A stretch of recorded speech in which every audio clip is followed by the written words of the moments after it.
আমরা নিজেদেরকে অপমান করি, আমরা নিজেরাই নিজেদেরকে চোর করি। 54 বছরে যত সরকার এসেছে সব চোর, তাহলে এই কাজগুলো করলো কারা? এই চোরগুলো করেছে, সেটা স্বীকার করেন। কিন্তু আমরা মৌলিক বিষয়টা আলাপ করতে চাই।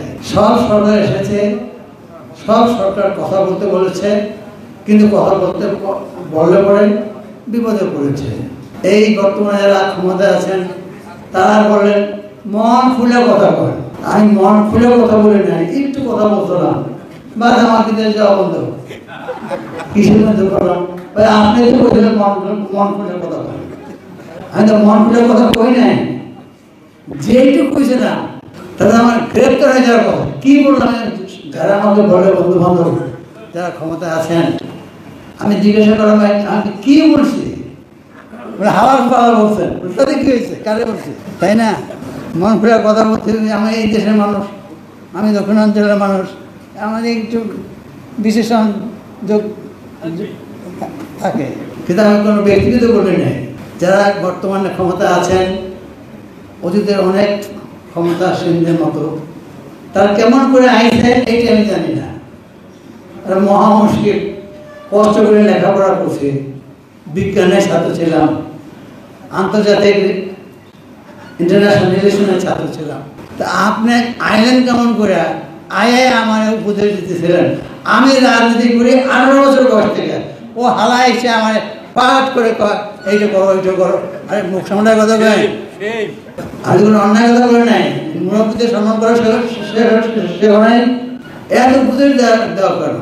সেই জন্য আমি বলি, এই যে নতুন যে প্রচেষ্টাটা আপনারা যারা গ্রহণ করে উদ্যোগ নিয়েছেন, আমি তাদেরকে ধন্যবাদ জানাই।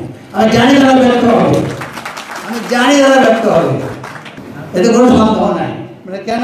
অতীতে যা হয়েছে লজিক, তাই না? আচ্ছা, না হলে আমি দেখবো না। আপনি থাকলে, হ্যাঁ, আমি ব্যক্তিগতভাবে ব্যর্থ হই নাই, সমষ্টিগতভাবে দেশ চালাতে, দেশের সেবা করতে বললেন, গেলাম, শেষ করলাম তো স্বৈরাচার। আজ থেকে 20 বছর, কত বছর আগে স্বৈরাচার ছিলাম, এর সাথে স্বৈরাচার, এখন আবার স্বৈরাচার এসেছি। মাঝখানে কি হলো? আমরা একটু চিন্তা করা দরকার। এই জন্য আমাদের লেখাপড়ার সিস্টেমটা পরিবর্তন করা দরকার। আমাদের লেখাপড়ার সিস্টেমটা এই মৌলিক কতগুলো প্রশ্ন করা শেখায় না। 90 সালে স্বৈরাচার, আর 2024 সালে 200 না, 200 হয়েছে। আমরা কারা? আমরা 200 ভাই। এখন আপনি ওই চেয়ারে আছেন, যা ইচ্ছে তাই বলেন, কিন্তু মনে রাখবেন এই চেয়ারে আরো লোক ছিল, আরো লোক আসবে, একই ভাষায় কথা বলবেন, যদি না আপনারা স্বাধীনতা মর্মনা উপলব্ধ করেন। ঠিক, স্বাধীনতা মানে যদি অট্টালিকা হয়, জিডিপি হয়, পার ক্যাপিটা হয়, এটা একটা বিষয় বটে, কিন্তু স্বাধীনতা সবচেয়ে বড় হলো আমার মতে আপনি মুক্ত কিনা, আপনি স্বাধীন কিনা, নির্ভয়ে আপনি জীবনযাপন করতে পারেন কিনা। এই মৌলিক জিনিসগুলি যদি নিশ্চয় একটা রাষ্ট্র নিশ্চয় যদি না পারে, তারপর যত অট্টালিকাই করুক, যত জিডিপি করুক, তাদের কোনো লাভ নাই। কেননা এই জিডিপি সাধারণ মানুষের কাছে পৌঁছে না। এই স্বাধীনতার ফল মোটামুটিভাবে সবার কাছে পৌঁছে দেওয়ার ব্যবস্থা করা দরকার। আমি যখন প্রথম আমার গ্রামে গিয়েছিলাম, তো বাংলাদেশে এখন এমন কোনো গ্রাম নাই যেখানে বাতি নাই। কিন্তু এই সেদিন আমার মা আমাকে বলছিল যে বাবা, বাতি আমাদের বেটা তোর ওখানে যায় নাই। আমার ওইসব উস্কায় না, আমার উচ্চর। যদি তুমি আজকে স্বাধীন না হতা, তোমার বাড়ি ঘর গেছে, তাই না? যেমন আমার মাও বেড়ে গেছে। তো সেজন্য বলি যে আমাদেরকে আমরা আশা প্রকাশ করবো, আমরা হতাশ হব না। অর্জন আমরা কিছুই করি নাই, এগুলো সঠিক নয়। আমরা কিছুই অধিকার পাই নাই, এই কথা বলবো। কিন্তু দেখেন, আমার মনে অনেক প্রশ্ন, কি নির্বাচন হয় আপনিও জানেন, আমিও জানি, কেন মিশে কথা কয়? চুপ করে দেখেন, আমি তো 7-8 বার নির্বাচিত হয়েছে, এইবারে শুনি একটা হলে নির্বাচন হয় নাই। কি অবস্থা?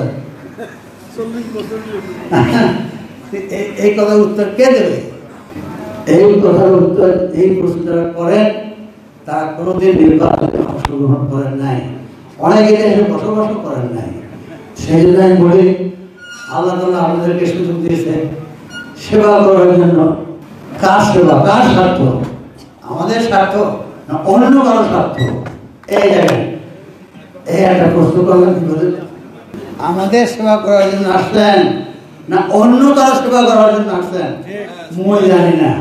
সকালবেলা লেকচার, বিকালবেলা লেকচার, আমার মেয়ে চাকরি করতো, সে আমার লেকচার দেয় কেন? সে এদিকে থাকতো, মহা মুশকিলে পড়লাম।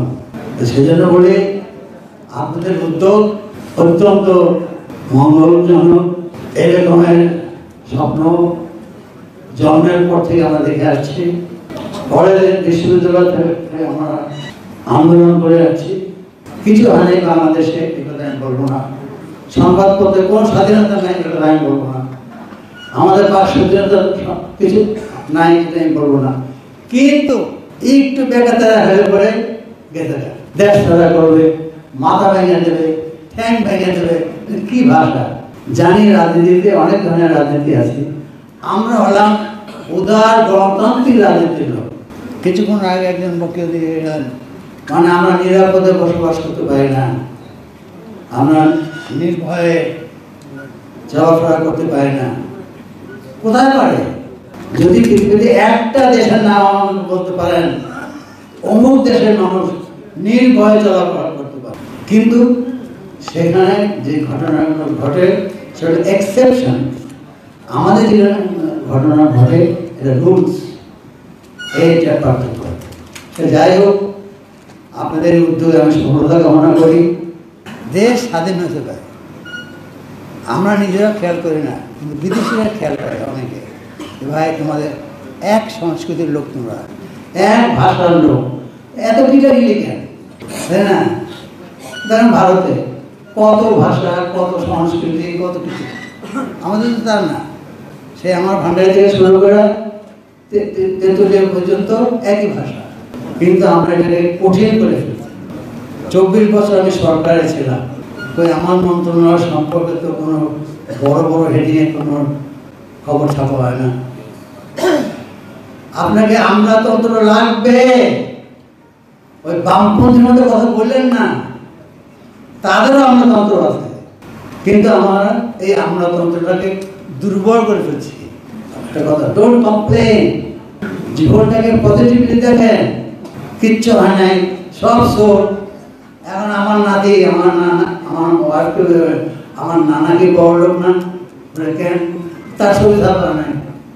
সোরের সাথে তার ছবি ছাপা হয় নাই, সে মনে করছে যে বড় লোকদের ছবি ছাপা হয়েছে, আমার নানাকে বড় লোক না। এই যে আমরা নতুন প্রজন্মকে সৃষ্টি করছি, এটা আমাদের ব্যর্থতা। এখানে আসেন, এটা ঠিক করি। বলেন যে আগে সরকার ঠিক মতো এই জায়গায় ভুল করছে। দেখেন যে কটা পরিবর্তন বাংলাদেশ করেছে, প্রতিটা পরিবর্তনের আগের পরিবর্তন সোর্স ছিল, কেন আর কিছু ছিল না। জিয়াউর রহমান সাহেব আসলেন, একটা পরিবর্তন, চেইন অফ চেঞ্জের ভিতর থেকে কি আগের স্টোর ছিল, যদি জিয়াউর রহমান সাহেব এটা কম বলতেন। তারপরে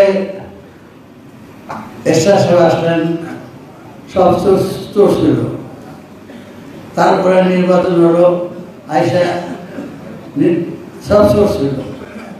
এক অত্যন্ত জ্ঞানী লোক, আমাদের অর্থমন্ত্রী ছিলেন, তিনি পার্লামেন্টে বক্তৃতা দিচ্ছেন, কি করুন আমি সব ঠিকই করে দিয়ে ঠিকঠাক করে ধুয়ে যায়, আওয়ামী লীগ সব নষ্ট করে।